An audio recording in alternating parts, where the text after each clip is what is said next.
My brother sold my house for nearly $1 million while I was in witness protection. He forged my signature, pocketed the money, and called it handling my responsibilities. Then federal marshals showed up at Mom's birthday party with handcuffs.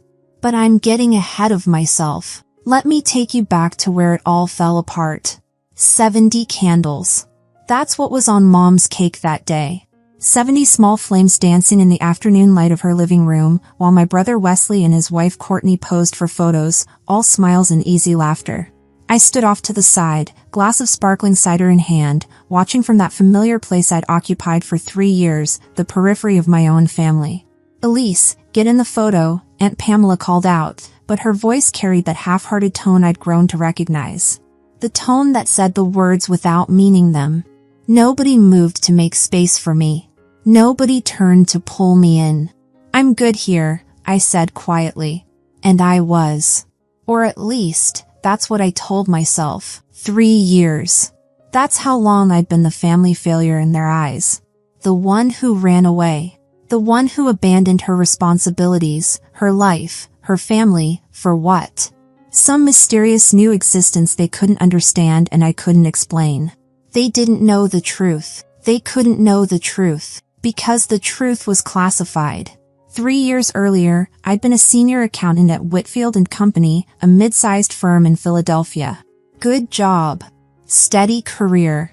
I'd bought a beautiful 3-bedroom colonial near Rittenhouse Square when I was 26, something I was incredibly proud of. Life was on track. Then I found something I shouldn't have. Irregularities in one of our biggest clients' accounts. Not small errors. Not accidental discrepancies. Systematic money laundering tied to an organized crime syndicate that federal prosecutors had been chasing for a decade. I did what I thought was right. I reported it. I testified before a grand jury. I became a protected witness under the U.S. Marshal Service Witness Security Program. Not full WITSEC, I didn't need a complete identity change, but enough protection that my location became classified. My communications were monitored for my safety.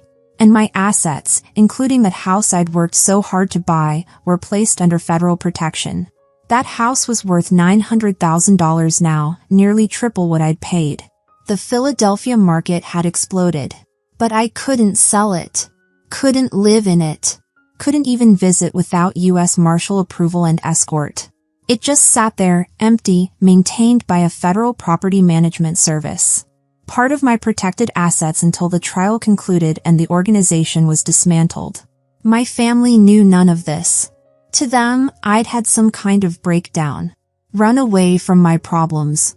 That house was abandoned, forgotten, a symbol of my failure to commit to anything real. "So, Elise." Wesley's voice cut through the ambient chatter as we moved from cake to coffee in Mom's living room. "We need to talk about your property situation." I looked up from my phone. "My what?" "Your house." He said it the way you might say your mess or your problem.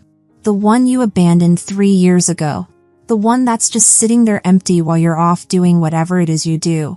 Something cold settled in my stomach. I didn't abandon it. I had to relocate for work. Work? Courtney laughed, that brittle, sharp sound I'd learned to hate over the years. "You mean that mysterious job nobody's allowed to know about? The one that pays so little you can't even visit for holidays?" "I'm here now," I pointed out.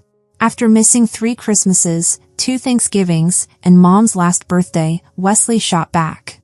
"You show up for one party and think that makes up for everything?" Dad set down his coffee cup. "Wesley, what's this about?" "I'm getting to it." Wesley pulled out his phone, tapped the screen a few times, then held it up. Real estate listing. Photos of my house, my front porch, my living room, my kitchen. All stamped with one word, sold. "Your empty house is sold," he announced. "I found a buyer, negotiated a great price, closed the deal last week. Someone had to pay your debts and handle your responsibilities." The room went very quiet. I stared at that screen, at the price listed beneath those photos, $875,000. "You sold my house." My voice came out slow, measured. "I handled your abandoned property," he corrected. The place has been sitting empty for 3 years, Elise. You weren't paying property taxes, weren't maintaining it. The neighborhood association was threatening liens. I did what you should have done years ago. I took responsibility. My heart was pounding now, but I kept my voice calm. How? How did you sell a house you don't own? Power of attorney, Courtney said, and I could hear the pride in her voice. Wesley got it signed 2 years ago when you were still barely communicating with the family. You gave him authority to handle your affairs in Pennsylvania. I had never signed any such document. I never gave you power of attorney, I said quietly. Sure you did. Wesley pulled up another photo, a legal document with my signature. Notarized. Official looking. Right here. Your signature, notarized and everything. You were so scattered back then, you probably don't even remember. I looked at that document. The signature did look like mine. Or rather, it was a very good forgery of mine. The date was from 18 months ago, during a period when I'd been in protective custody in another state, completely unreachable by my family. That's not my signature, I said. Oh, come on. Wesley rolled his eyes. Don't start making excuses. This is classic Elise, avoid responsibility, blame everyone else, refuse to deal with reality. Where's the money? I asked. What money? The $875,000 from the sale. I used it to pay off your debts, Wesley said smoothly. Property taxes, HOA fees, maintenance costs, legal fees for the sale. And honestly, after everything Mom and Dad have done for you over the years, I think they deserve some compensation for the stress you've caused. Mom looked uncomfortable. Wesley, we didn't ask. You didn't have to ask, he interrupted. Elise abandoned you. She disappeared for 3 years, barely called, never visited. The least she owes you is money from a house she was never going to live in anyway. How much? I asked, still in that calm voice that didn't match the ice flooding through my veins. How much went to Mom and Dad? $200,000, Courtney said. Which is more than fair considering they raised her for 18 years and she's been nothing but ungrateful. And the rest? Like I said, debts, fees, expenses. Wesley shrugged. There's about $50,000 left. I was going to give it to you today, actually. Consider it a gift for finally showing up to something. He pulled an envelope from his jacket pocket and tossed it on the coffee table in front of me. There's a check. You should be thanking me. I didn't touch the envelope. You forged my signature, I said quietly. You sold a house you had no legal right to sell. You took nearly $900,000 that wasn't yours. And you think I should thank you? I handled your mess, Wesley snapped. Something you've never been capable of doing yourself. You ran away from your life, Elise. You left everything behind like it was garbage. So yes, I stepped up. I took care of business. I did what needed to be done. Wesley did us all a favor, Uncle Brian added from his chair by the window. That house was becoming a neighborhood eyesore. Empty properties bring down property values. He protected your investment and everyone else's. He committed fraud, I said. The room erupted. Don't you dare, Mom said, tears forming in her eyes. Don't you dare accuse your brother of anything. He's been here. He's been present. He's taken care of things while you've been off living your secret life, refusing to tell us anything, treating this family like we're strangers. We don't even know where you live, Aunt Pamela added. You won't tell us what you do for work. You show up once a year if we're lucky, stay for an hour, and leave. And now you want to complain that Wesley handled your abandoned property? You should be ashamed. The house wasn't abandoned, I said. It was being maintained. Property taxes were paid. The mortgage was current. Someone was taking care of it. Who? Wesley challenged. Because I drove by there a dozen times and it always looked empty. No cars, no lights, nothing. That doesn't mean abandoned. It means you weren't there, Courtney said sharply. It means you left it behind just like you left this family behind. Wesley did what any responsible person would do. He cleaned up your mess. I want to see the sale documents, I said. Why? Wesley's eyes narrowed. So you can try to undo it. Find some technicality? The sale is final, Elise. Closed. Done. The new owners take possession next week. I want to see the documents, I repeated. No. He crossed his arms. You don't get to waltz back into our lives after 3 years and start making demands. You lost that right when you disappeared. My phone had been vibrating in my pocket for the past 5 minutes. I knew who it was. The Marshal Service monitored my location at all times. When I'd entered Mom's house, they'd logged it, standard procedure. But they'd also likely noticed my elevated stress indicators. The fitness watch I wore wasn't just a fitness watch. It monitored biometrics for security purposes. Family, I said quietly, looking around the room. Mom, Dad, Aunt Pamela, Uncle Brian, my cousins Tyler and Lauren. All of them looking at me with disappointment and judgment. All of them certain Wesley had done the right thing. Finally making sense, Wesley said. Accept it and move on, Elise. You're getting $50,000 you didn't earn. Take it and be grateful. My phone buzzed again. Then again. The doorbell rang. I'll get it, Lauren said, walking toward the front door. I heard her open it. Heard her confused voice. Can I help you? Then a male voice, professional and firm, U.S. Marshal Service. We need to speak with Elise Reed immediately. The living room went completely silent. Lauren appeared in the doorway, her face pale. Elise, there are federal marshals here for you. I'll handle it, I said, standing up. 2 men in suits entered behind Lauren. I recognized Deputy Marshal Daniel Crawford immediately. He'd been my primary contact for 3 years. The other man was younger, his hand resting near his hip in a way that suggested he was armed. Miss Reed, Crawford said, his voice professional but his eyes concerned. We need to speak with you now. What's going on? Dad demanded. Why are federal marshals at my house? Sir, I need you to remain seated, the younger marshal said firmly. Everyone stay where you are. Ms. Reed, Crawford continued, focusing on me. We have a situation. Our property monitoring systems flagged unusual activity at your Philadelphia residence. A sale was recorded. Can you explain this? I didn't authorize any sale, I said clearly. I haven't been to that property in 3 years, as per program restrictions. Wesley had gone very white. Program? What program? Sir, who are you? Crawford asked, turning to my brother. Wesley Reed. I'm her brother. His voice wavered slightly. I sold the house because she abandoned it. I had power of attorney. The sale was completely legitimate. You had what? Crawford's voice could have cut glass. Power of attorney. Legal authority to handle her affairs. The sale was completely legitimate. Deputy Marshal Park, Crawford said to the younger man, his tone sharp. Call it in. Possible federal property fraud, witness security violation, and unauthorized access to protected assets. What the hell is happening? Wesley shouted. Crawford turned to him, his expression cold.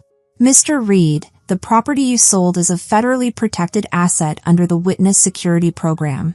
It cannot be sold, transferred, or accessed without explicit authorization from the U.S. Marshal Service and approval from federal prosecutors. The sale you conducted is not only void, it's a federal crime. The room erupted. Mom started crying. Dad was yelling questions. Aunt Pamela was demanding explanations. Everyone quiet. Crawford's voice cut through the chaos like a blade. Ms. Reed is a protected federal witness. Her location, her assets, and her identity are classified for her safety and for the integrity of an ongoing federal prosecution. The house in Philadelphia is registered under federal protection. Any attempt to sell, access, or transfer that property without proper authorization constitutes obstruction of justice and fraud. I didn't know, Wesley stammered. She never told us. She couldn't tell you, Crawford interrupted. That's what classified means, Mr. Reed. And claiming ignorance doesn't excuse the fact that you forged federal documents and sold government-protected property. I didn't forge anything. I had power of attorney. Show me the document, Crawford demanded. Wesley fumbled with his phone and showed Crawford the image. The marshal studied it for approximately 3 seconds. This is fraudulent, he said flatly. Ms. Reed was in federal protective custody on the date this document claims to have been notarized. She was in Oregon. The notary stamp is fake. The signature is forged. And even if it were real, it would be void. Protected witnesses cannot grant power of attorney over federal assets without Marshal Service approval. How was I supposed to know that? Wesley shouted. You weren't, I said quietly. Because I couldn't tell you. Everyone turned to look at me. I witnessed federal crimes, Wesley. I testified against dangerous people. The Marshal Service has been protecting me for 3 years while the prosecution built their case. That house isn't mine anymore. It's a federal asset held in trust until the trial concludes, and it's safe for me to reclaim it. You're a witness, Mom whispered. Against who? I can't tell you that, I said. I've never been able to tell you. That's why I disappeared. That's why I couldn't visit. That's why everything has been classified. But you let us think, Dad started. I let you think whatever you needed to think, I interrupted. Because the alternative was telling you the truth and potentially putting you in danger. The people I testified against are part of an organization that's killed witnesses before. The Marshal Service relocated me, changed my routines, put my assets under protection, to keep me safe and to keep you safe by keeping you ignorant. Jesus Christ, Uncle Brian breathed. Wesley was shaking now. The sale will be voided, Crawford said. The buyers will be contacted by federal authorities. Any money transferred will be frozen and returned. Any documents filed will be sealed. And you, Mr. Reed, will be facing federal charges for fraud, forgery, and obstruction of a federal witness protection program. I didn't mean to. Doesn't matter, Park said, having finished his phone call. Intent isn't required for these charges. You sold federal property. That's enough. Courtney was crying now. What's going to happen to him? That depends, Crawford said, looking at me. Ms. Reed, do you wish to press charges? The room held its breath. I looked at Wesley. My older brother. The one who'd bullied me throughout childhood. Who'd called me weak, a failure, a coward for running away. Who'd just admitted to forging my signature and stealing nearly $1 million. Yes, I said quietly. I do. Elise, no. Mom screamed. He's your brother. He's a criminal, I said. He forged federal documents.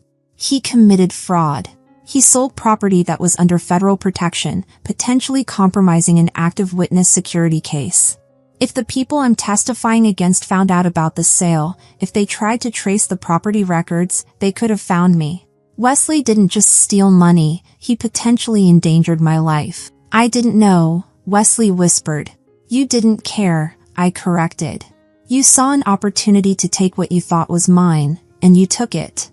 You didn't call me, didn't ask permission, didn't question why the house was empty. You just assumed I'd abandoned it, assumed I'd failed at something else, and decided you deserved the money more than I did. We're family, Dad said desperately. You can't do this to family. Family doesn't steal from each other, I said. Family doesn't forge signatures. Family doesn't sell property that isn't theirs. You want to talk about abandonment? Wesley just tried to steal nearly $1 million from me and gave you $200,000 of it. That's not family. That's theft. Crawford pulled out handcuffs. Wesley Reed, you're under arrest for fraud, forgery, and obstruction of justice in relation to a federal witness protection program. You have the right to remain silent. The scene devolved into chaos. Courtney was screaming. Mom was sobbing. Dad was shouting at me, calling me heartless, calling me a traitor. I stood quietly and watched as Crawford handcuffed my brother and led him toward the door. Ms. Reed, Park said to me, we need to relocate you immediately. This incident has compromised your current security protocols. Pack whatever you brought. You're coming with us. I understand, I said. Elise, don't do this, Mom begged, grabbing my arm. Don't take him away. He made a mistake. He didn't know. He didn't ask, I said, gently removing her hand. He saw an opportunity to profit from what he thought was my failure, and he took it. That's not a mistake. That's a choice. You're destroying this family, Dad said, his voice shaking with rage. No, I said calmly. Wesley destroyed it when he committed federal crimes. I'm just letting the consequences play out. I followed Park to the door, leaving behind Mom's birthday party, the uneaten cake, the family that had never understood why I disappeared. In the government SUV, Crawford turned to me from the front seat. You okay? I'm fine, I said. That was your brother. I know. This is going to be all over the news, he warned. Federal witnesses' brother arrested for fraud. It'll complicate things. Make the trial harder. Will it compromise the case? I asked. No. The case is solid. But it'll add media attention. Make things harder for you. Harder than the past 3 years? I asked quietly. He smiled slightly. Fair point. We drove to a safe house in Delaware, a nondescript townhouse that would be my home until the trial concluded in 4 months. As Park and another marshal swept it for security, Crawford briefed me on the new protocols. Your brother will likely take a plea deal, he said. Federal charges, clear evidence. His lawyers will want to avoid trial. What's he looking at? 2 to 5 years, probably. Depends on the judge. The prosecutors are pretty angry. Witness protection violations are taken seriously. And the money? Already frozen. The buyers will get their $875,000 back. Your house is still secure, still under federal protection. Nothing actually changed except your brother's freedom. I nodded slowly. For what it's worth, Crawford said, you did the right thing. If you'd let it go, tried to handle it privately, it could have compromised everything. The organization you're testifying against has people looking for any weakness. A property sale on record with your name attached? They'd have found it eventually. I know, I said. Over the next few weeks, the story played out exactly as Crawford predicted. Wesley's arrest made headlines, federal witnesses' brother charged with fraud. The news portrayed me as either a hero for standing up to corruption or a villain for prosecuting my own brother. My family chose the villain narrative. Mom gave a tearful interview to a local news station, explaining that I'd abandoned them, that Wesley had only tried to help, that I was destroying the family over a misunderstanding. Dad released a statement calling me cold and unforgiving. Aunt Pamela started a GoFundMe for Wesley's legal defense. I watched it all from the safe house, sitting on a government-issued couch, eating government-provided meals, preparing for the trial that had consumed 3 years of my life. Wesley took a plea deal. 3 years in federal prison, 5 years supervised release, full restitution of all funds. Courtney filed for divorce 2 weeks later. The trial I was testifying in concluded successfully. The prosecution secured convictions against all 7 defendants: money laundering, racketeering, conspiracy. The criminal organization was dismantled. My testimony had been crucial. 6 months after Wesley's arrest, I was released from witness protection. The threats had been neutralized. I could reclaim my life. I returned to Philadelphia on a cold Tuesday morning, Deputy Marshal Crawford escorting me to my house for the first time in 3 years. It looked exactly as I'd left it. The federal property management team had maintained it perfectly: fresh paint, manicured lawn, updated appliances. But more importantly, it was mine again. Truly mine. Market value is over $950,000 now, Crawford said, handing me the keys. You could sell it if you wanted. I think I'll keep it, I said. For a while, anyway. I'd already accepted a new position, senior forensic accountant with the FBI's Financial Crimes Division.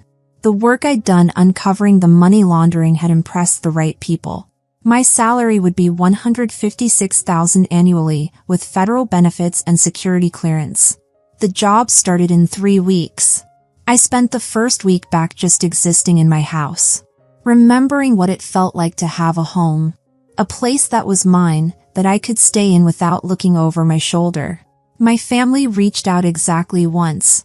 Mom sent an email, "Wesley is suffering in prison because of you. I hope you're happy. You've destroyed this family. We want nothing to do with you ever again." I read it once, then deleted it. I hadn't destroyed anything. I'd simply refused to let my brother's crimes go unpunished because we shared DNA.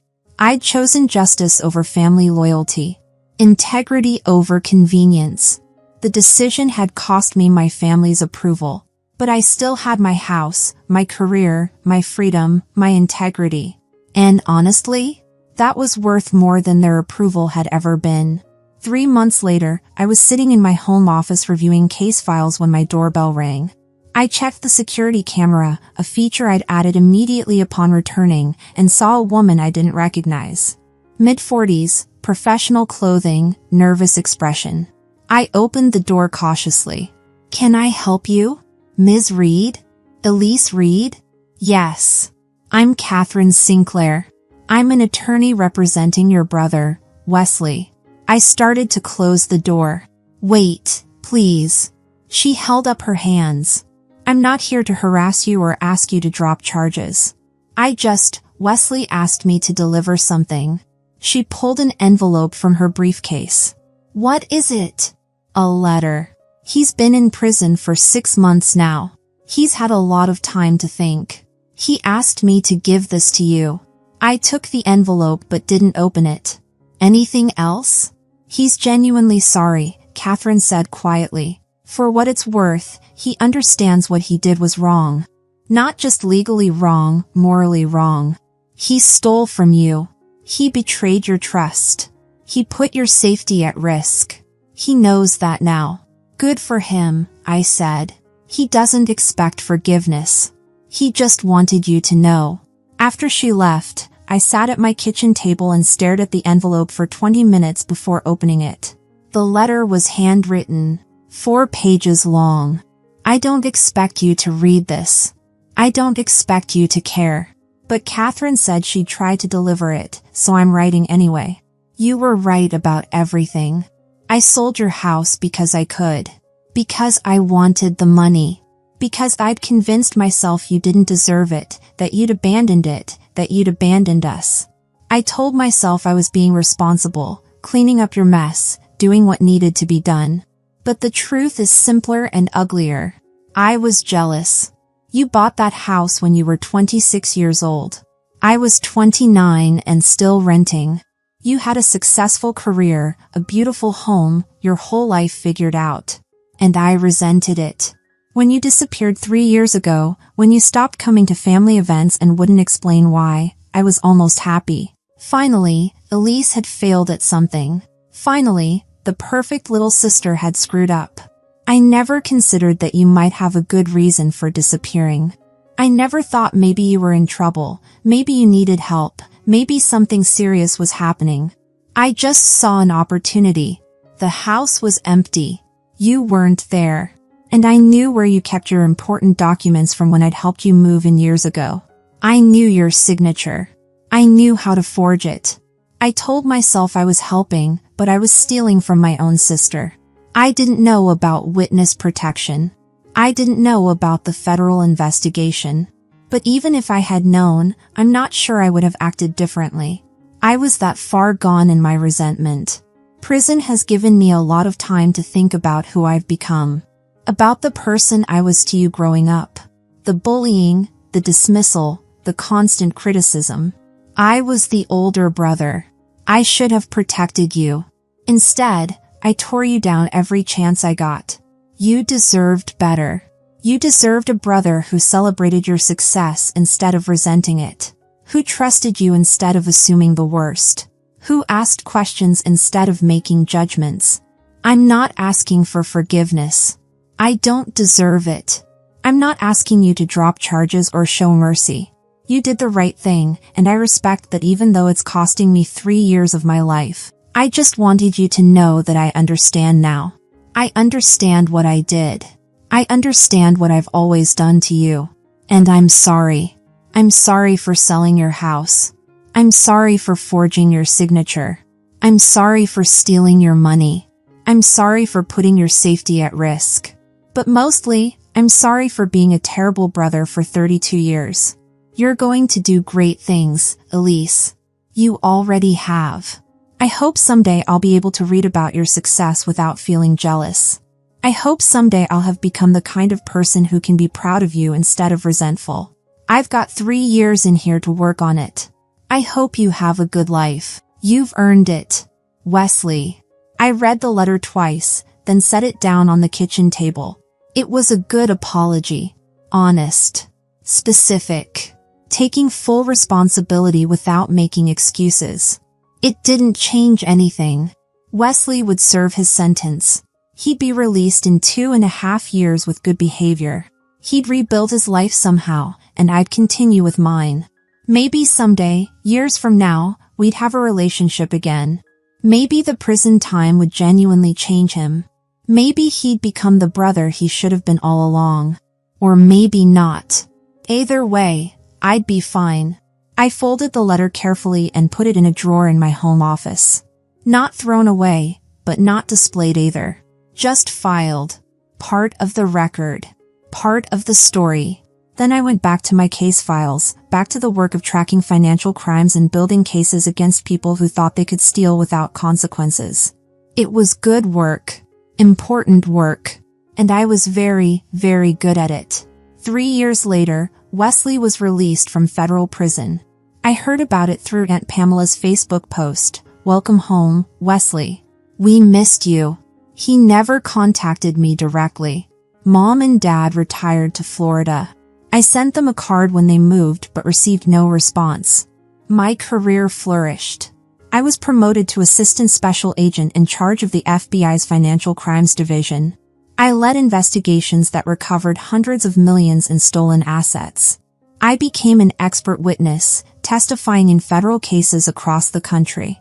I eventually sold the Philadelphia house for $1.2 million and bought a beautiful brownstone in Washington, D.C., closer to FBI headquarters. I dated occasionally, made friends in my new city, lived a quiet, successful life, and I never, not once, regretted pressing charges against my brother. Because some things are more important than family loyalty. Things like integrity, justice, the rule of law. Things like knowing you stood up for yourself, that you refused to let someone steal from you just because you shared DNA. Things like being able to look at yourself in the mirror and know you did the right thing, even when it was the hardest thing. That's worth more than any family approval could ever be. That's worth everything. Thanks for listening. If this story resonated with you, share it with someone who needs to hear it. Drop a comment with your thoughts. I read every single one. And don't forget to subscribe for more stories about choosing integrity over convenience, standing up for yourself, and finding strength in the hardest moments. Sometimes the right thing and the hard thing are the same thing, and that's when character is truly tested.